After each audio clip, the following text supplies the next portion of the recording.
Voyons maintenant la culture de la fleur de lumière, qui imprègne si profondément l'Orient comme l'Occident. D'abord, quel est l'enseignement suprême des confucianismes, bouddhisme, taoïsme et christianisme? Regardons une vidéo.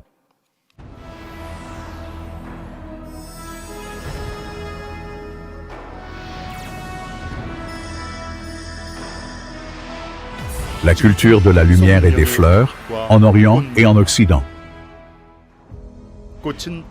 Dans la civilisation humaine, les fleurs représentent la vérité, la bonté et la beauté, et sont le symbole de la naissance, de la mort, voire de la vie après la mort.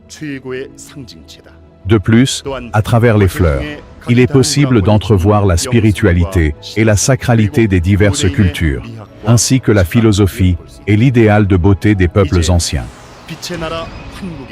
Commençons par l'histoire du Hwanguk, le pays de la lumière. Le Hwanguk est le plus vieil État au monde.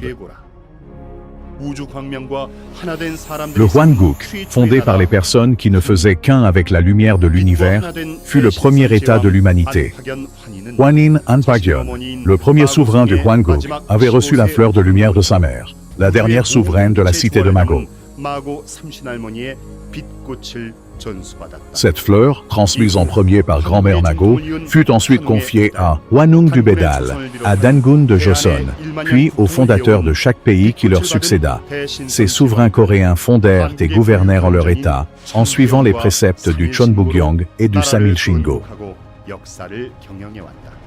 En ce sens, la fleur de lumière symbolise la philosophie des Hong-ik Ingan, les personnes éveillées, et représente la transmission de la culture de la lumière cosmique.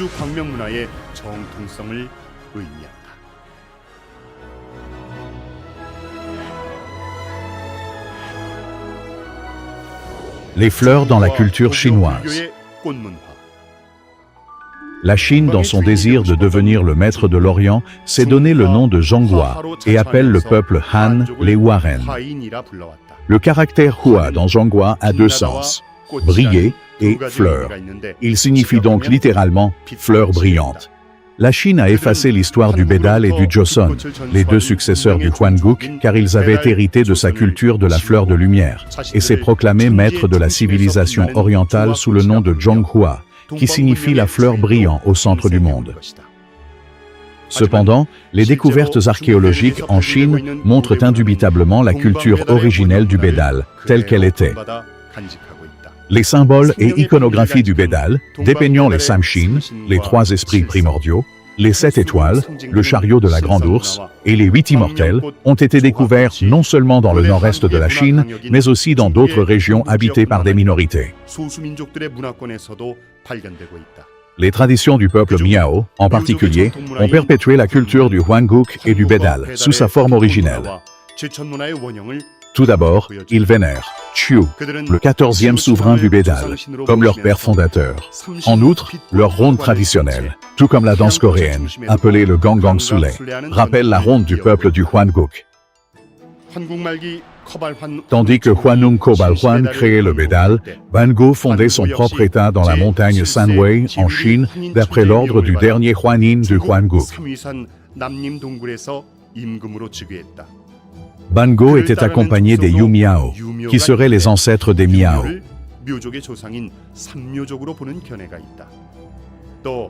D'après le Shiji, Mémoires historiques, de Sima Qian, le roi Yao exila le peuple Miao qui vénérait Chiu dans la montagne Sanwei. La ville de Dunhuang, près de cette montagne, abrite plus de 1000 grottes ornées de représentations de la fleur de l'immortalité et de la triade ciel-terre-humanité. De nombreux dessins de magnifiques lotus ornent le plafond des grottes, et des fresques dépeignent des immortels tenant une fleur de lumière.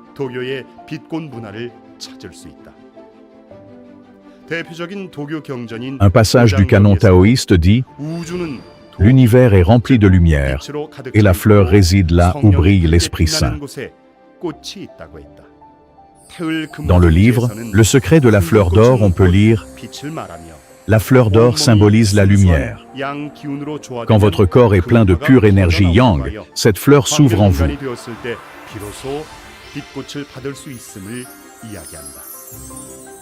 Dans le bouddhisme, le lotus, la fleur de lumière, symbolise l'origine de toute chose, la résurrection, la renaissance et l'immortalité. D'après le sutra de la guirlande de fleurs, l'univers est le monde du lotus, où cette fleur apparaît, puis répand sa lumière dans toutes les directions. Le sutra du lotus parle lui aussi de l'univers comme n'étant qu'une seule fleur. Nous pouvons donc conclure que la vision bouddhique du monde correspond à la culture de la fleur de lumière transmise par grand-mère Mago.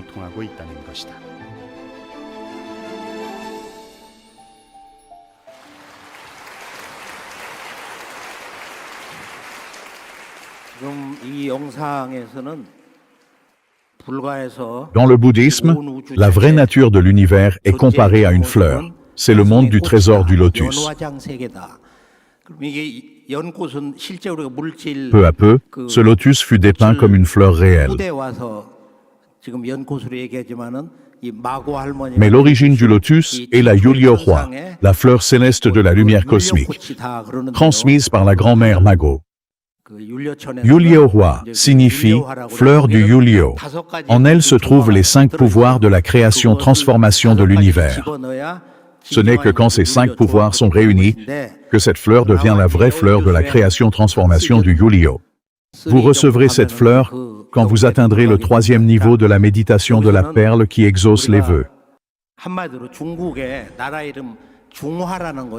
J'ai lu le livre d'un chercheur chinois selon qui le nom Zhonghua vient d'une ancienne coutume chinoise consistant à porter un ornement en forme de fleur sur sa poitrine.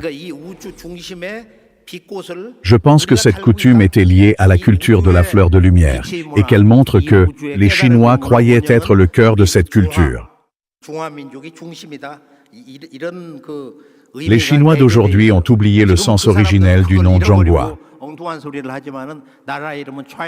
La Chine tire son nom du royaume de Qin, celui de Qin Shi Huang, tandis que l'expression chinois Han remonte à la dynastie Han fondée par Liu Bang. Examinons le nom Zhonghua dans la perspective de la culture humaine originelle. Voici une autre vidéo.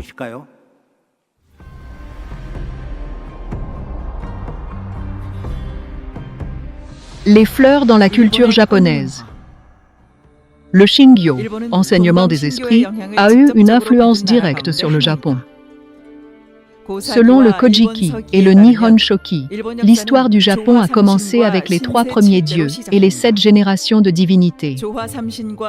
Cette idée provient des philosophies du Samshin, 3 esprits originels, et des 7 étoiles, issues du Shingyo du Bédal il y a 6000 ans. La culture du Shingyo sur les lumières et fleurs perdure dans les sanctuaires shintoïstes japonais. Le Toshogu de Nikko abrite le mausolée de Tokugawa Ieyasu. Tosho signifie « la lumière du soleil apparaît à l'est ». Les bâtiments regorgent de motifs floraux symbolisant la famille Tokugawa. Une pagode octogonale en bronze à 3 étages se dresse sur la tombe de Tokugawa Ieyasu. Le chiffre 8 symbolise les 8 immortels et le 3, le Samshin. Pendant les Matsuri, festivals, des prêtresses dansent avec des fleurs dans les cheveux. Dans la pièce de No, Hagoromo, une immortelle porte quant à elle une fleur de lumière sur la tête.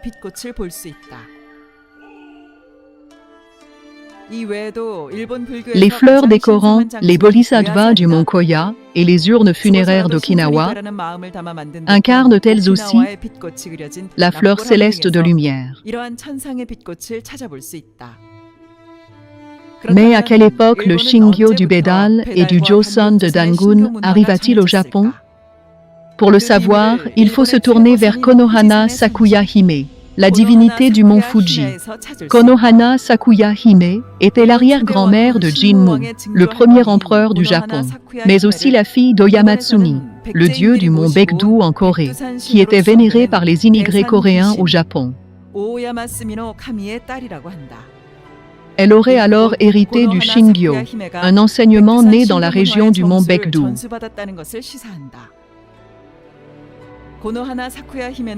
Le nom Konohana Sakuya Hime signifie une belle princesse souriante tenant une fleur à la main. En résumé, la fleur de la déesse symbolise la fleur de lumière, l'essence du Shingyo vieux de 10 000 ans. Le nom Konohana peut se traduire également fleur de l'arbre Shindansu. Le Shindansu, l'arbre divin, signifie ne plus faire qu'un avec Dieu et la lumière. C'est donc parce qu'il a reçu cette fleur sacrée de son ancêtre que Jinmu a pu devenir le premier roi du Japon. Dans le Dangun Segi, les chroniques des Dangun, du Huan Dangogi, il est écrit que Hyobyahu Beban-myong traversa la mer et soumit les 3 îles en 667 avant notre ère. C'était en fait Jinmu, le premier roi du Japon.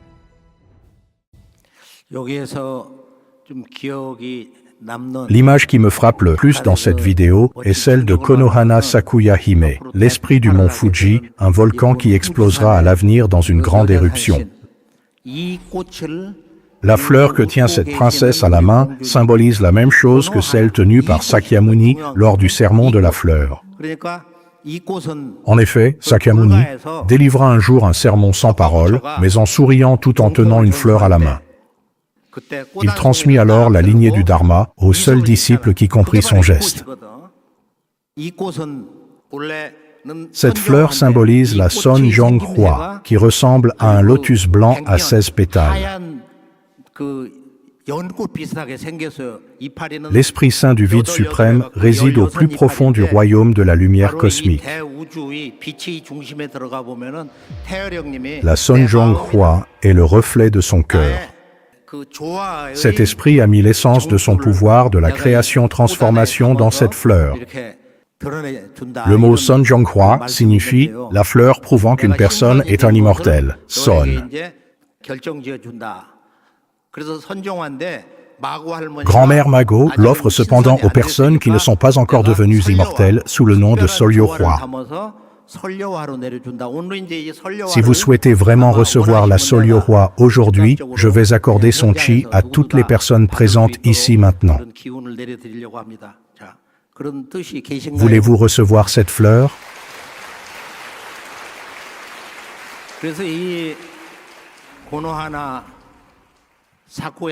Le nom Konohana Sakuya Hime, qui signifie « belle princesse souriante tenant une fleur à la main », symbolise tout cela. Quand la culture de la fleur sacrée a-t-elle disparu? Elle a clairement continué jusqu'au royaume coréen de Goguryeo et de Daejin, Balhae, car ils enseignaient toujours le Chonbugyeong et le Samil Shingo à leur peuple. Mais cette culture a finalement totalement disparu il y a une centaine d'années, sous la dynastie Joseon. Cela est résumé par une phrase en 4 caractères chinois, qui se trouve dans le Dojeon, le texte sacré du Jeongsando, Wungjol Gyeongsok.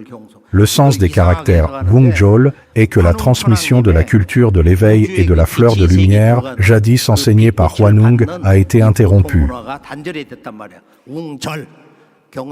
Je vous laisse pour plus tard l'interprétation de Gyeongsok. J'espère que les mots Wungjol vous inciteront à prendre la ferme résolution d'être régénérés. Passons maintenant aux fleurs dans la culture de l'Inde.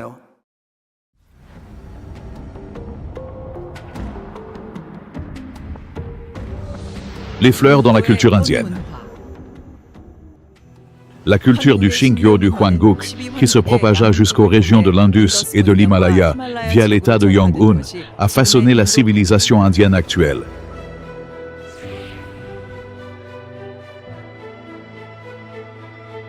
Le Tibet a hérité du mantra Om Mani Padme Hum, qui incarne parfaitement l'essence de cette culture. On peut traduire ce mantra par Om, joyau du lotus, Hum.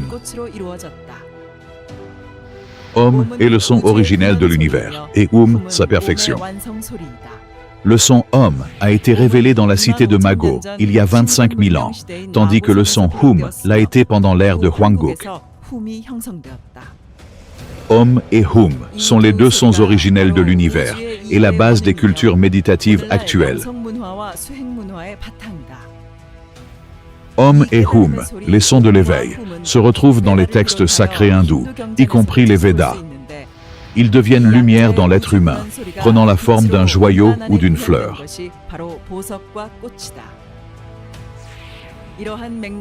Voilà pourquoi, dans les traditions hindouistes et bouddhiques, la fleur de lotus symbolise l'accomplissement spirituel et la nature divine.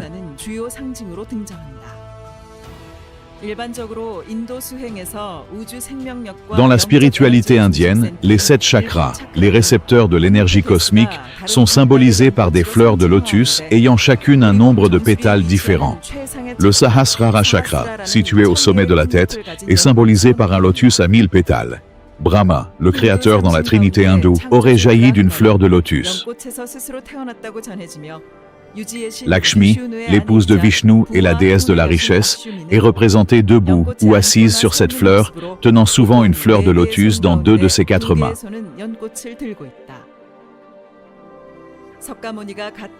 La légende dit qu'à la naissance de Sakyamuni, une fleur de lotus apparut sous chacun de ses 7 premiers pas.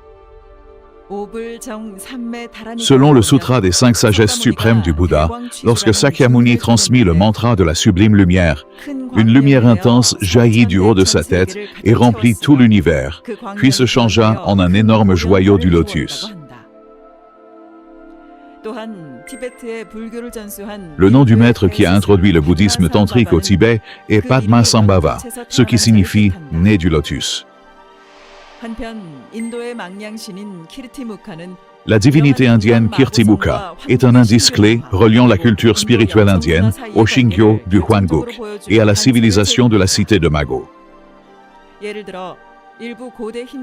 On trouve par exemple des représentations de colliers de perles et de fleurs de lotus sortant de la bouche de Kirtimukha dans les ruines de temples hindous.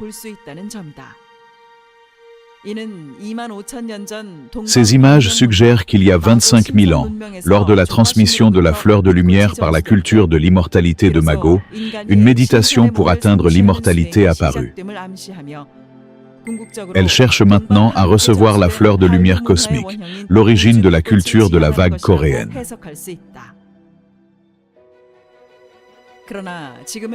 Malheureusement, comme l'humanité a oublié les racines de sa culture originelle, l'esprit humain est dans l'obscurité.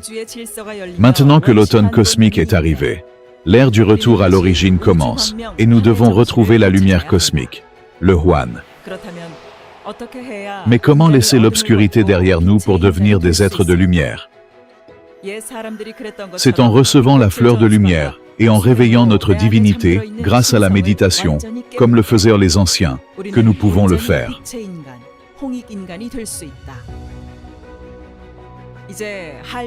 Le moment est venu de sentir le vent divin, Pungnu, l'origine de la vague coréenne, et de ranimer son essence.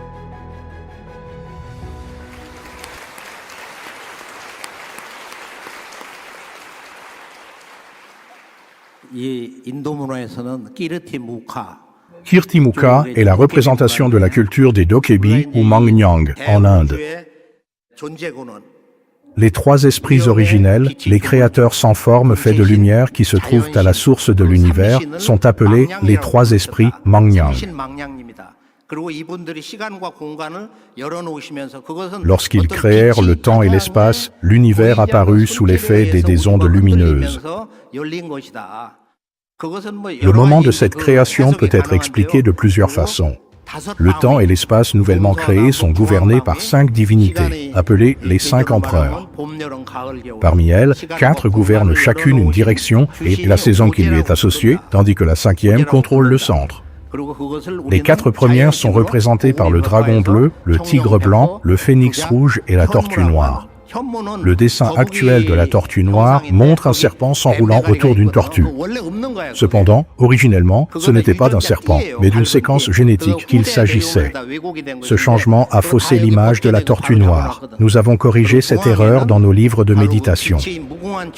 La cinquième divinité, celle qui gouverne le centre, s'appelle le Hodokebi. C'est lui qui nous guide vers le monde infini de la lumière. En Inde, le Hodokebi est appelé Kirtimukha, visage glorieux. Mais Kirtimukha n'est pas la forme originelle de la culture des Dokebi.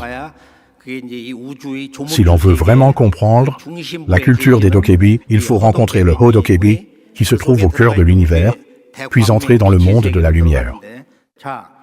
Les dieux de la Trinité hindoue, Brahma, Vishnu et Shiva, sont souvent représentés sur un lotus. Brahma est même né de cette fleur. Mais quel est ce lotus? Il symbolise la Sonjonghwa, qui provient de la Sonjonghwa de Muguk. Le moment de ranimer la Sonjonghwa, la fleur de la culture de la lumière cosmique, est arrivé. En dernier lieu, découvrons la culture de la fleur de lumière en Égypte.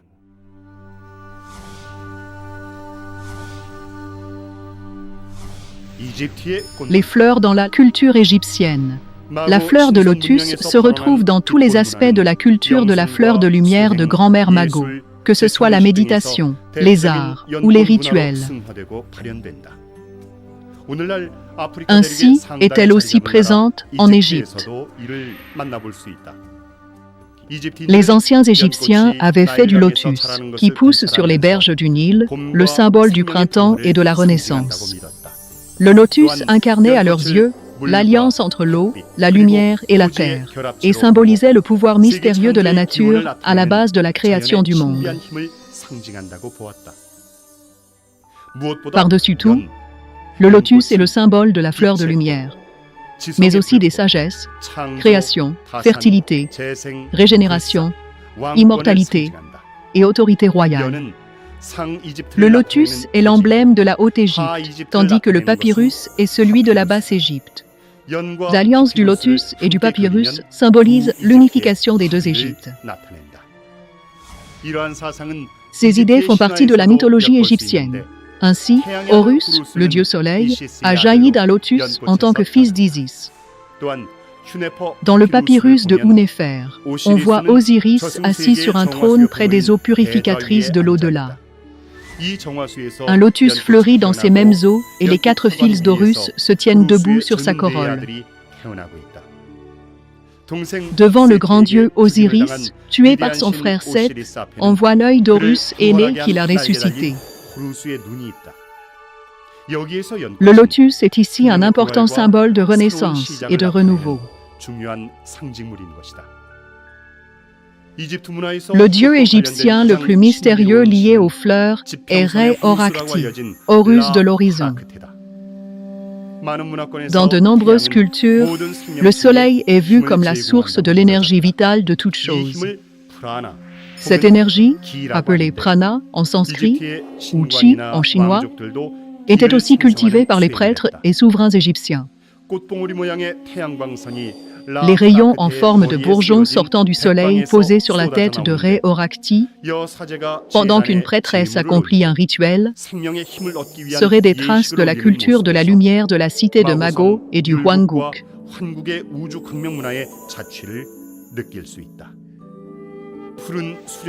Surgit tel Néfertum du lotus bleu jusqu'aux narines de Ré et apparaît chaque jour à l'horizon.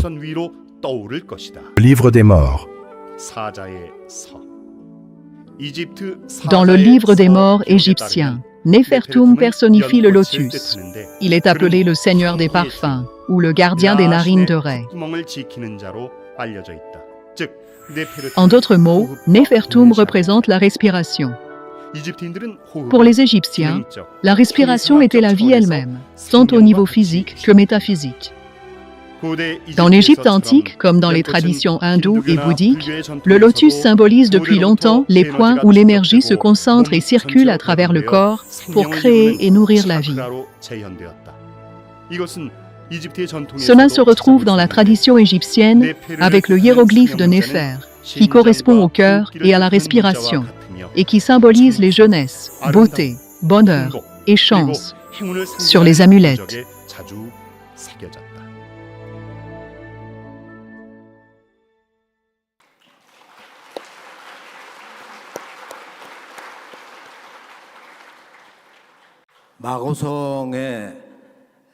Partant de la cité de Mago, la culture de la fleur de lumière se serait répandue en Inde,